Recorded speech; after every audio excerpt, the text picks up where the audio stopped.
Charles Sanger Mellen was an American railroad man whose career culminated in the presidencies of the Northern Pacific Railway and the New York, New Haven and Hartford Railroad.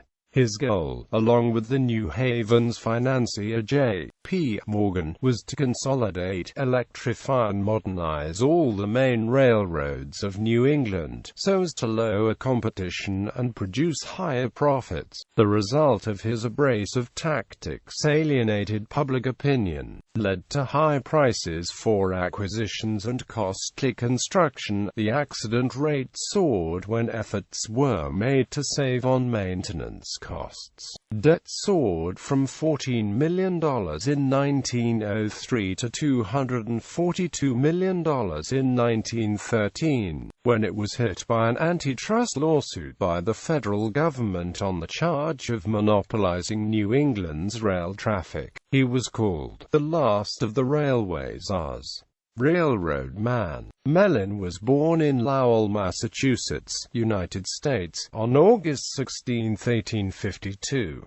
His family soon moved to Concord, New Hampshire, where he attended high school, graduating in 1867. Rather than attending college, he began his railroad career as a clerk at the Northern New Hampshire Railroad in Concord in 1870. After a short time at the Central Vermont Railroad and back to the Northern New Hampshire Railroad, he moved to the Boston and Lowell Railroad, where he was promoted to superintendent. The Boston and Lowell enjoyed revenues from leasing use of its lines into Boston to the Boston and Maine Railroad. Its policies led the B&M to build its own line into Boston and to fight with the B&M-L to the New Hampshire courts. Mellen was the president of the B&M-L when it lost its court case, and ceased independent operations in 1887 when it was leased to the Boston and Maine Railroad. From 1888 to 1892, he was purchasing agent, then general traffic manager of the Union Pacific Railroad, where he formed a friendship with Diamond Jim Brady. In 1892, he became general manager of the New York and New England Railroad, during a time when it was engaged in a bitter war with the New Haven. Charles P. Clark, the New Haven's president, hired him away from his competitor in November 1892.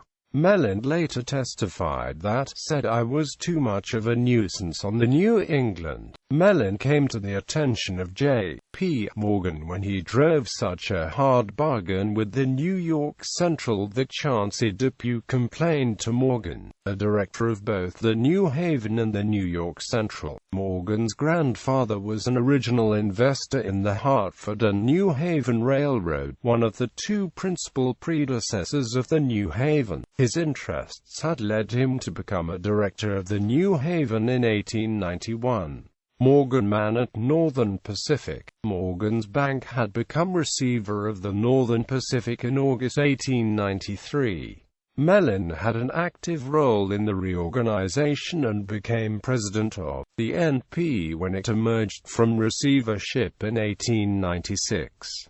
During his tenure there, NP's gross revenue increased by 156%, some of the increase at the expense of the Great Northern Railway, part of the same supposedly anti-competitive Northern Securities Company as the NP. Furthermore, Mellen made acquisitions that enabled the NP to reach the Pacific and thereby compete with the GN over its entire route. James J. Hill, founder of the GN and part of the trust, called Mellen and his Morgan-appointed predecessor the overrated underachievers. But by this time Mellen had become a staunch Morgan man. He told reporters, I wear the Morgan collar, but I'm proud of it. But yet he was not fully informed about the machinations of Morgan, Hill, and Harriman concerning stock in his company. On Monday, May 6, 1901, the Morgan interests were buying up NP stock. On Tuesday, Mellen wired an NP vice president in New York, cannot you give me some idea what is transpiring, to explain tremendous movement our stock.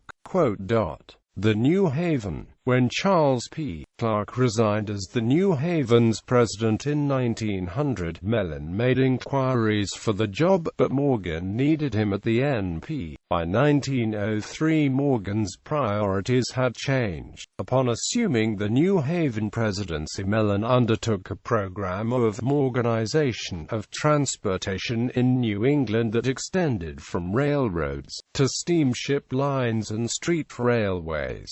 The New Haven even bought control of the chronically unprofitable New York, Ontario and Western Railway. His efforts, in particular the attempted takeover of the Boston and Maine Railroad, brought him into public contention with antitrust lawyer Louis Brandeis in Massachusetts. In May 1908, Morgan's partner George Walbridge Perkins wrote to Morgan, "I still feel, as I have for a couple of years, that Mr. Mellen is getting the New Haven into considerable of a muddle by his financial methods, and this, I think, is becoming more or less the general opinion." The failed Morganization of the New Haven was among the great embarrassments to the Morgan interests. The Mellen-Morgan policies led to the New Haven's future financial troubles, culminating in bankruptcy in 1935. Mellen's Morganization efforts in New England also put him in executive positions at the Maine Central Railroad, the New York, Ontario and Western Railway, and the Boston and Maine Railroad.